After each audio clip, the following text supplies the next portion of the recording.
Hey peeps, welcome back. We are talking Love After Lockup, Season 5, Episode 31. Hey, before we get into the video, please do me the honors of subscribing to my channel, hitting the notification bell so you can always be notified when I post new content, hitting the thumbs up because that does wonders for my channel, and share. Thanks. Oh my gosh, Love After Lockup is back. And I've already seen the previews for Life After Lockup starting in October. I can tell you right now, I usually find one couple on Love After Lockup that I can root for. I'm telling you right now, I can't root for any of these people. So far, I do not love any of these couples, but let's just get into it. So the first couple they introduce us to is Zariah and Troy. I think that's how you pronounce her name. She's 32, he's 29. He went to jail for 7 years for criminal possession of a weapon and attempted burglary. And she says that she's some sort of executive director. And I said, yeah, right. Then we find out that her and Troy have started some sort of nonprofit agency that helps ex-cons. And then we find out how much money she spent on him. She says that she spent on him about $50,000. And I said, I wonder what the people who donate to this nonprofit organization think about you giving him $50,000. And this, to me, smells like RICO charges potentially coming down the line. Because I don't see anything good coming from this. Not at all. Another thing that I noticed is when she first stepped onto the show and she was going into her parents' church, her makeup did not match her neck or her hands. I said, that's just not good. I didn't love it. So we also find out that she was married to her son's father. Her son's father went to jail when he was 5. He had a cellmate. She ends up falling in love with his cellmate, which is Troy. Then she divorced her husband and married Troy. She said that she always left the father's name blank on her child's birth certificate. So now Troy's name, I assume, is on the birth certificate because she says that Troy has adopted her son. I said, what? And this is the thing that pisses me off. You don't really know this dude. First of all, Troy's dad went to jail. You hook up with his cellmate.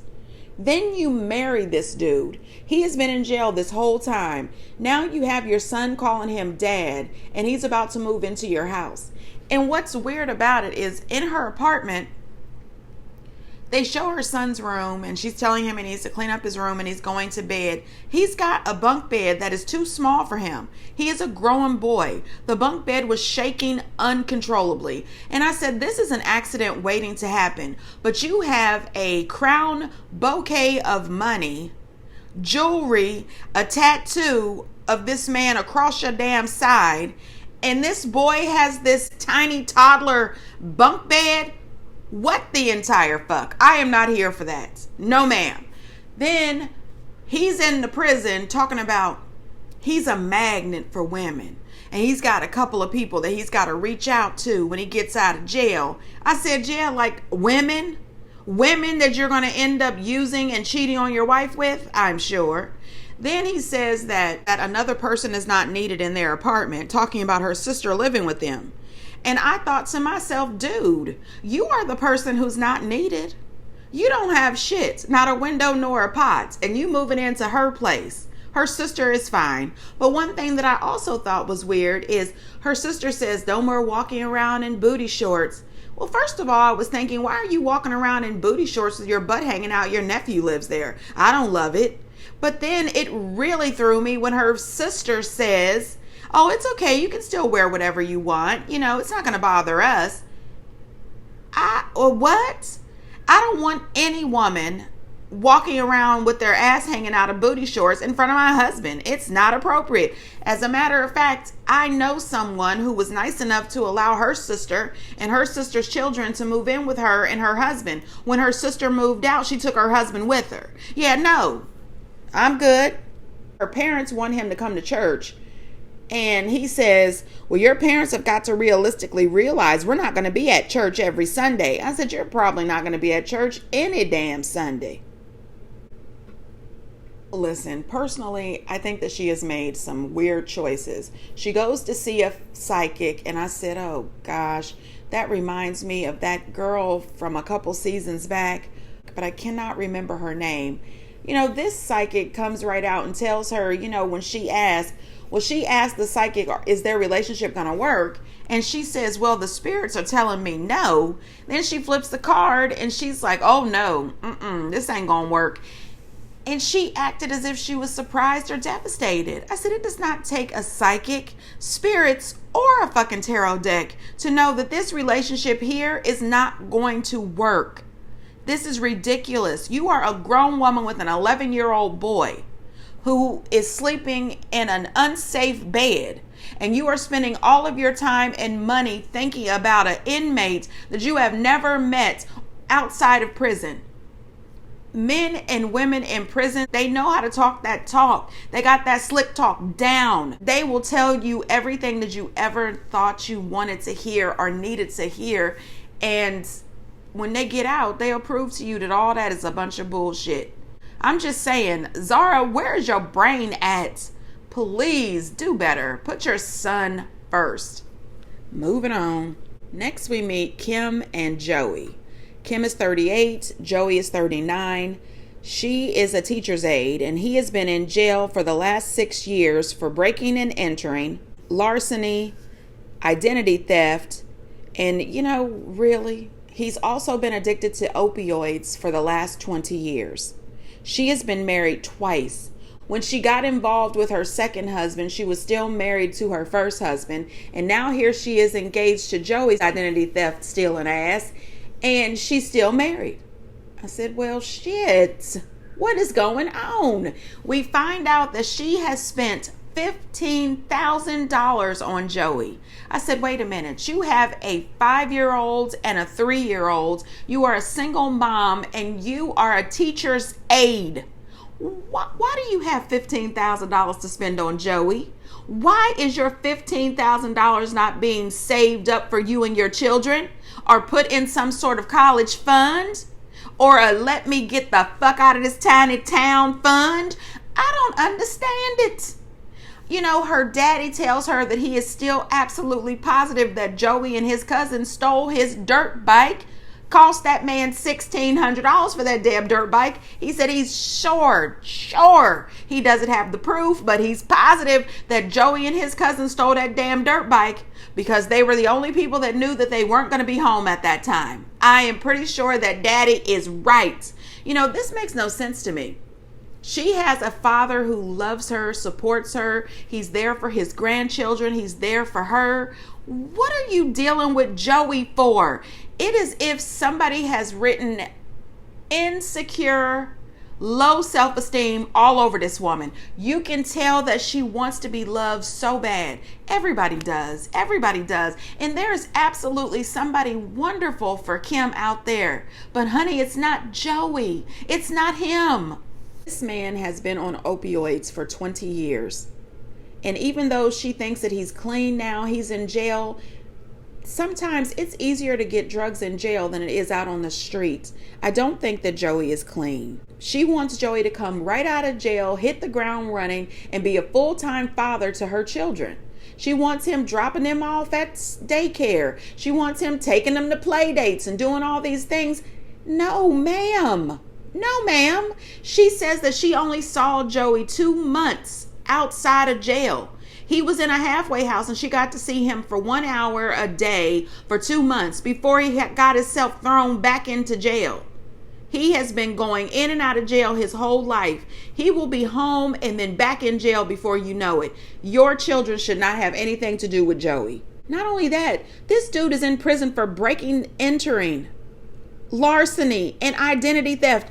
All of these crimes ring out dishonest, cheat, can't tell you the truth for shit, will steal everything you have, including your identity, and fuck up your credit. But let's bring him into our home.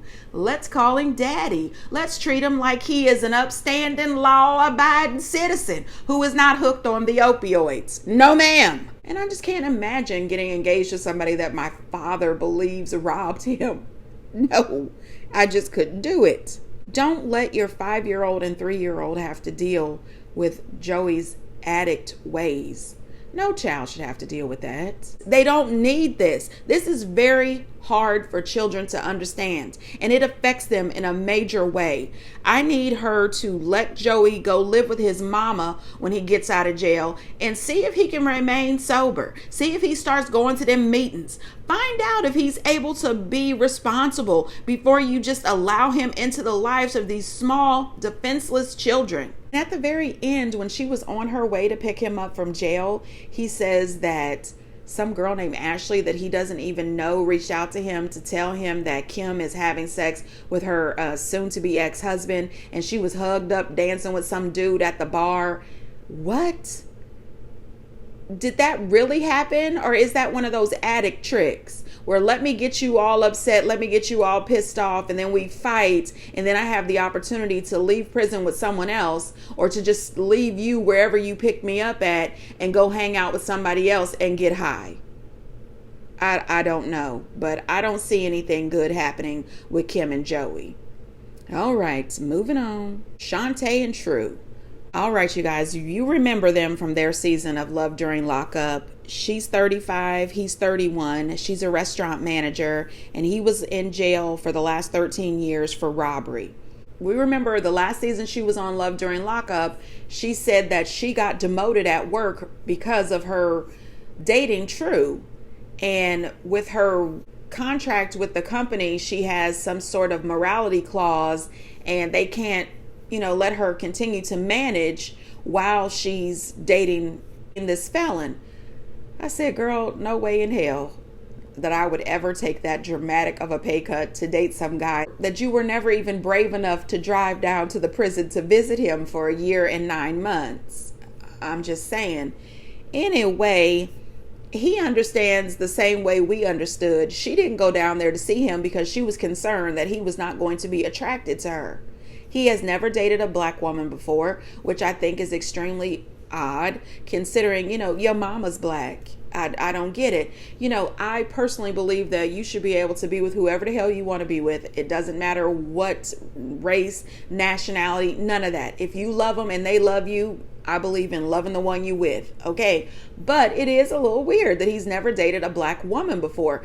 I don't think that he's attracted to her the way he is pretending to be. I think he's attracted to all the nice things that she has done for him and all the gifts that she's given him, the money she's put on his books. I think that's what he's attracted to. Now, she shows up at the prison to pick him up in a very questionable outfit. Now, I personally do not have any fashion sense. All of the peeps know I have zero fashion sense. To me, jeans, tennis shoes, a t-shirt, and my hair in a ponytail is high fashion. I don't know anything about that stuff. The point is, I didn't love that outfit. She shows up at the prison with a number 3 and a number 1 balloon because he's been in jail for 13 years. I said, well, shit, 13 is not a lucky number. And who the hell wants to be reminded that I've been locked up for 13 years? Why couldn't you just have, the balloons that says welcome home on them? The nephew was there with his niece and his sister, and his nephew had several questions. How long he been in here? What did he go to jail for? Is he living with us? Where is he living? The nephew had multiple questions, and the mama didn't want to answer none of them. I think that True does not truly love her at all. I don't think that there's a lot of true items that come out of his mouth.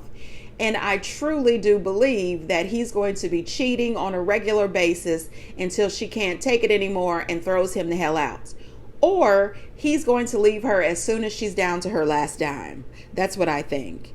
Anyway, good luck. Moving on. Leticia and Keith. All right, you guys, you remember Leticia and Keith. My husband. Damn it, I sure enough hate that.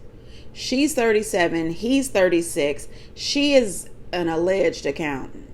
No, ma'am. I have seen way too much stuff about her on Starcasm, about her arrest and stealing people's money and not doing her job as an accountant. I'm going to say allegedly, but those, mugshots don't seem to be too alleged. Anyway, her husband has been in jail for the past 10 years for drug distributing. Okay, street pharmacist. Anyway, I don't love this. But what I did love was really cute. She told her daughter that she had to go to school because she's got to get her education. And she says, well, I got my education yesterday.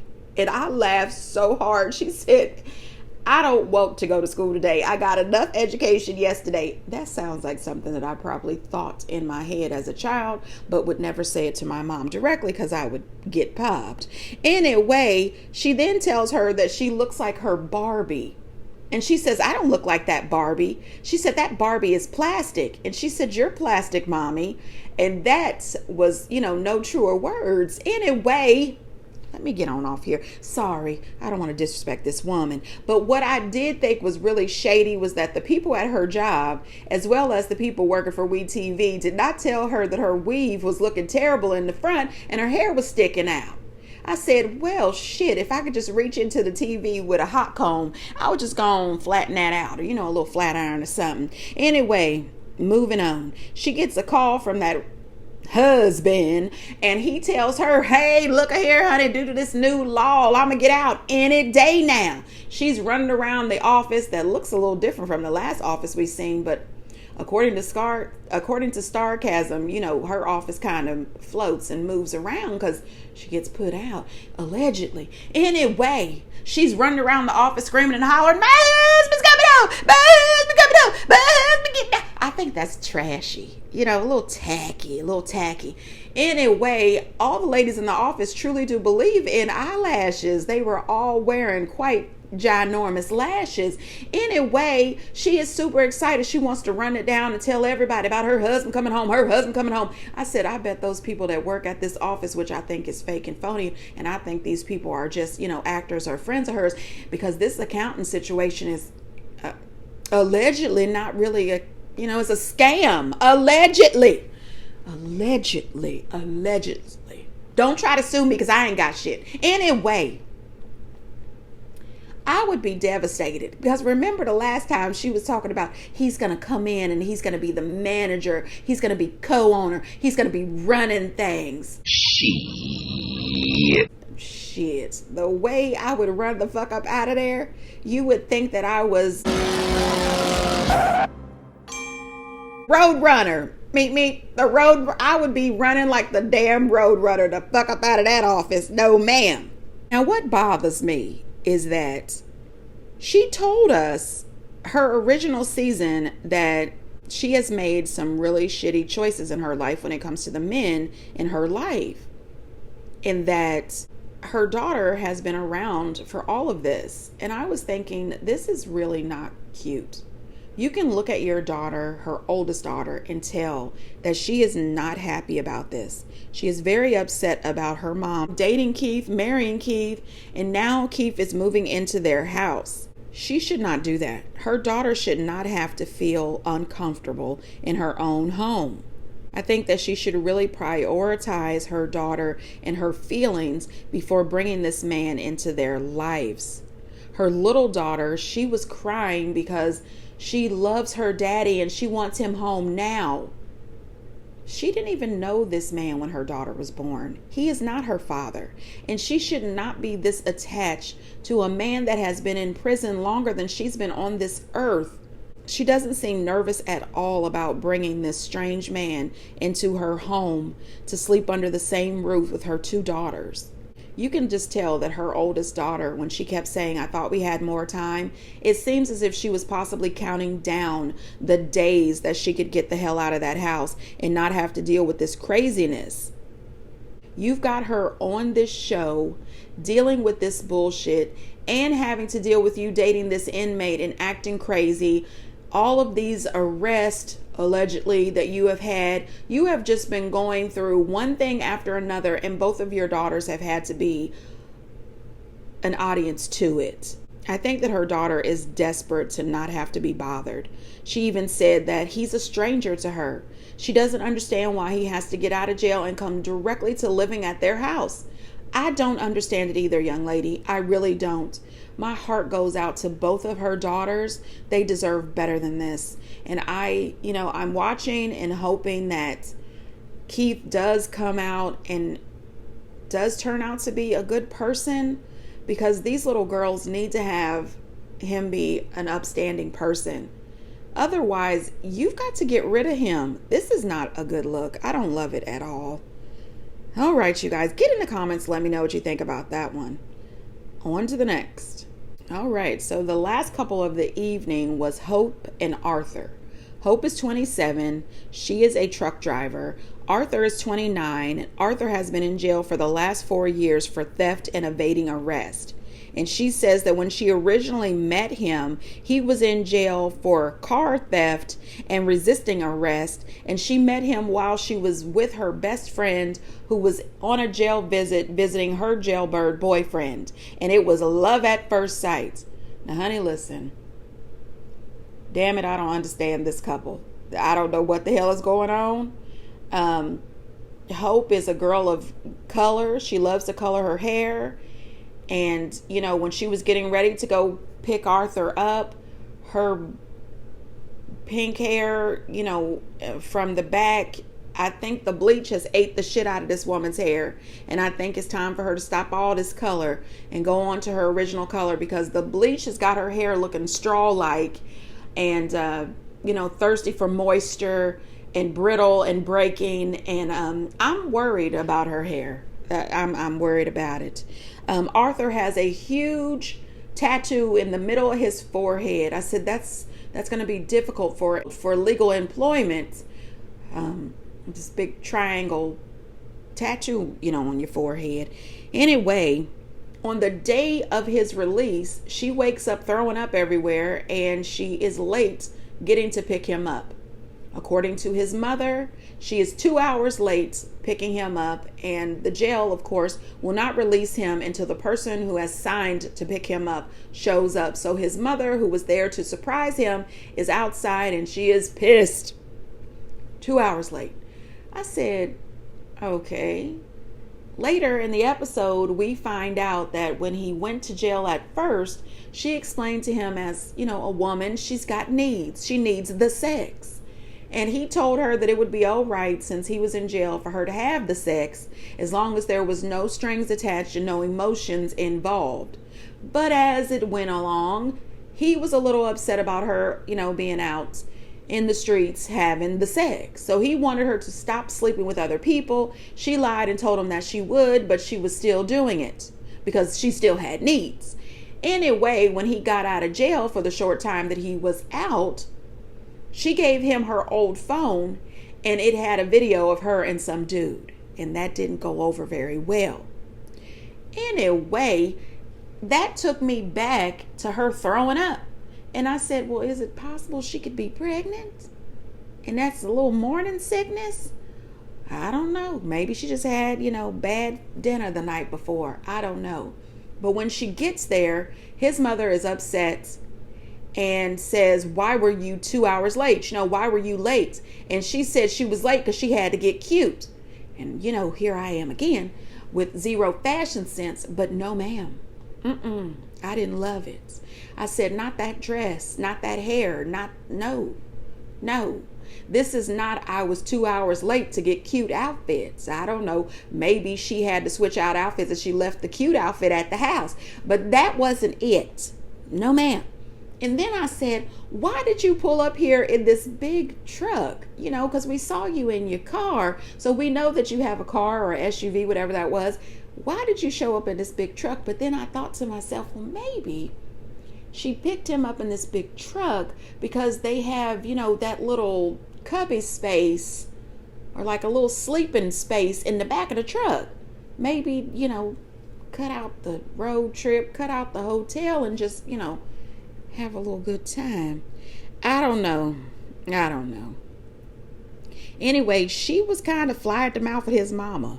I mean, his mama wasn't holding back, but she was fly at the mouth. She told his mom, why show up now pretty much? You haven't been supporting him while he was in jail. Listen, it's his mom. She's allowed to show up when her son gets out of jail. Whatever's going on between the two of them, let that be between the two of them until, he invites you to get into their business. I think that the fact that you are 2 hours late, you both should just calm the hell down and, save the conversation for later. I thought that it was absolutely hilarious when she said she was late to get cute. The way Arthur's mom looked her up and down, and then the camera cut to silence. I said, holy shit, she's looking at her the way I'm looking at her. No, ma'am, this is not say I'm 2 hours late, not for this. I mean, it was, girl, I think that Hope is a very beautiful girl, don't get me wrong, but that just wasn't the outfit. It wasn't outfitting. I don't know about Hope and Arthur. I don't think they're going to work out. I definitely know that her and his mom, they don't get along, and that's going to be a problem. The mom already said she wants Arthur to move back to Las Vegas with her and the rest of her children. She said he's her youngest boy and he's also a mama's boy. She also told her she hopes she got all of her ducks in a row and her son doesn't find out that she's been cheating and another dude walk up to her house, because that's going to be a problem. Listen, this is going to be interesting this season, I think. Get down in the comments, you guys. Let me know what you think. And until next time, bye.